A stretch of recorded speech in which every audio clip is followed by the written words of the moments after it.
Good morning po. Ako po si Megan Alexis M. Obra.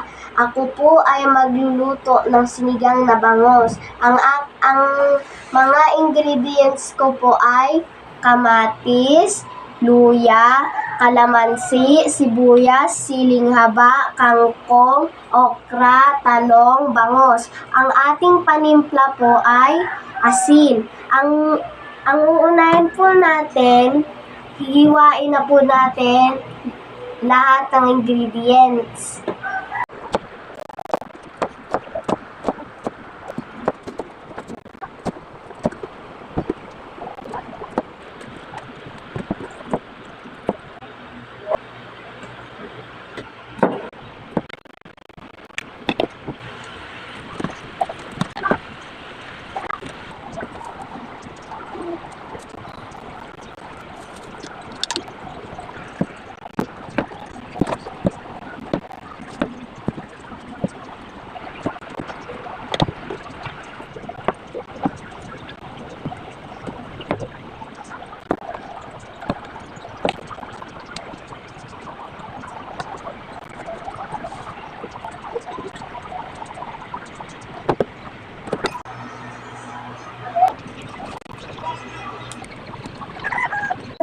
Ngayon po, magpapakulo po tayo ng tubig para po sa sinigang na bangos.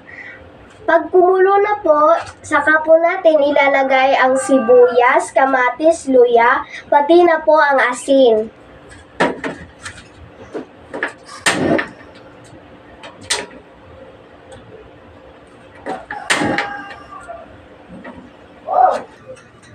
Ngayon po ay ilalagay na po natin ang sibuyas, kamatis, luya, pati po ang asin.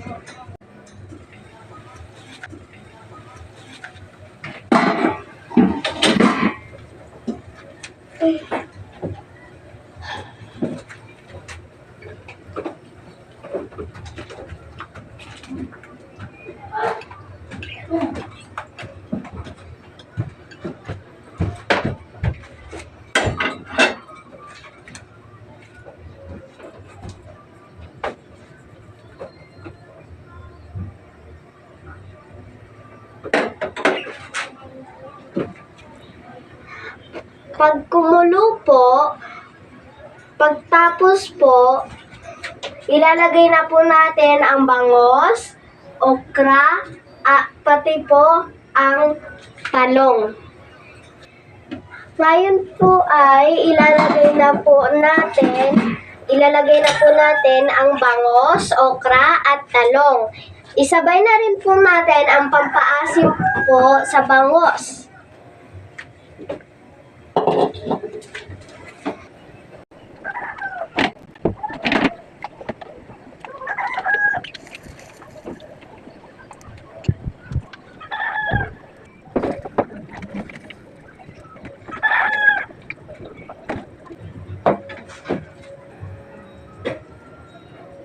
Ngayon po ay ilalagay na po natin ang pampaasim sa bangos.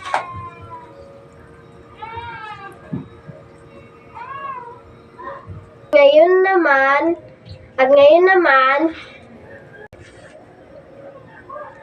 hayaan po muna natin kumulo. Pagtapos pong kumulo, ilalagay na po natin ang kangkong at siling haba. Ngayon naman po ay ilalagay naman po natin ang siling haba at ang kangkong.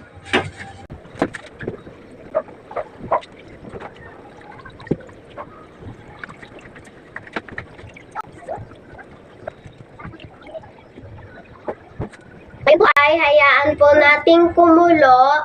Pagtapos po niyang kumulo, ititigman po natin kung tama na po siya.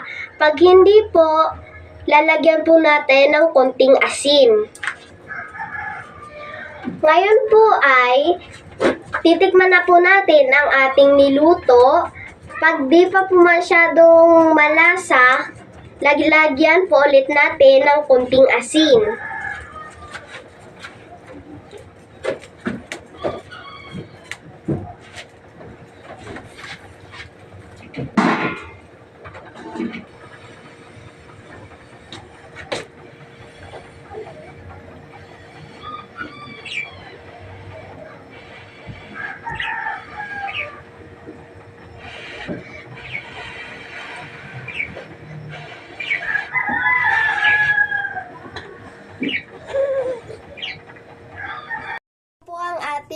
finished product na sinigang na bangos. Thank you po ulit.